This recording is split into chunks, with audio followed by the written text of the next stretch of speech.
Video को like और share जरूर करें और हमारे चैनल को सब्सक्राइब करना न भूलें।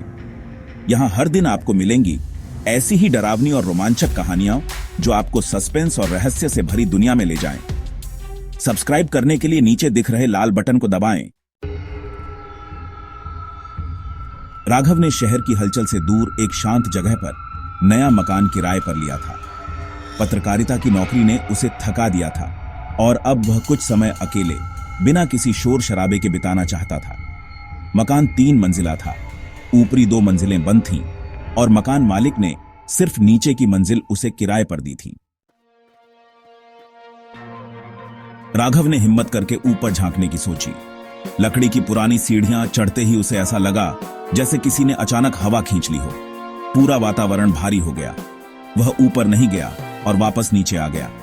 अगली रात फिर वही आवाजें, पर इस बार कुछ और तेज, जैसे कोई ऊपर के कमरे में तेजी से चल रहा हो, कुछ फेंक रहा हो। राघव ने अगली सुबह मकान मालिक को फोन किया। आपने कहा था कि ऊपर कोई नहीं है, पर रात को कोई चल रहा था। मकान मालिक ने जवाब दिया, मैंने कहा था ऊपर मत जाना। बात यहीं खत्म हो गई। कोई सफाई नहीं, कोई तसल्ली नहीं। राघव ने इस बार रिकॉर्डिंग लगाने का फैसला किया। उसने अपने मोबाइल का रिकॉर्डर चालू करके सीढ़ियों के पास रख दिया और खुद नीचे सो गया। सुबह उसने रिकॉर्डिंग सुनी। कुछ मिनट तक कुछ नहीं था।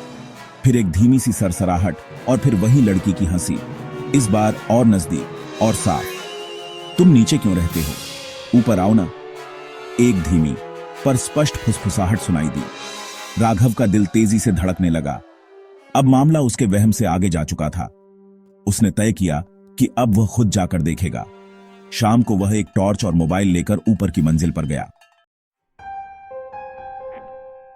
पहला कमरा खाली था, धूल और जाले भरे। दूसरे कमरे का दरवाजा बंद था। जैसे ही उसने दरवाजा खोला, सामने दीवार पर कोयले से कुछ लिखा था, मुझे यहां बंद कर दिया गया है, मैं अभी भी यही हूं। तुमने मेरी आवाज सुनी ना? एक धीमी आवाज उसके कानों में गूंजी। अब की बार आवाज और पास से आई। राघव ने टॉर्च चारों ओर घुमाई और देखा, कोने में एक छाया खड़ी थी, बहुत धुंधली पर साफ स्त्री आकृति। बाल बिखरे हुए, चेहरा स्पष्ट और आंखें काली खाली। उसने कहा और दरवाजा अपने आप बंद हो गया। राघव ने पूरी ताकत से दरवाजा खींचने की कोशिश की, पर वो जाम हो चुका था। वह चिल्लाने लगा, क्यों आए तुम? सबने मना किया था ना। मैं यहां बहुत सालों से हूं, सब मुझे भूल गए। अब तुम्हें भी यहीं रहना होगा। अचानक कमरे में सब कुछ घूमने लगा। दीवारें हिलने लगीं, गुड़िया फिर से जमीन पर गिर पड़ी और उसी के साथ कमरे में हल्की चीखें गूंजने लगीं, जैसे किसी को बहुत यातना दी गई हो। राघव का दम घुटने लगा। उसे लगा अब वह बाहर नहीं निकल पाएगा। फिर अचानक दरवाजा खुल गया।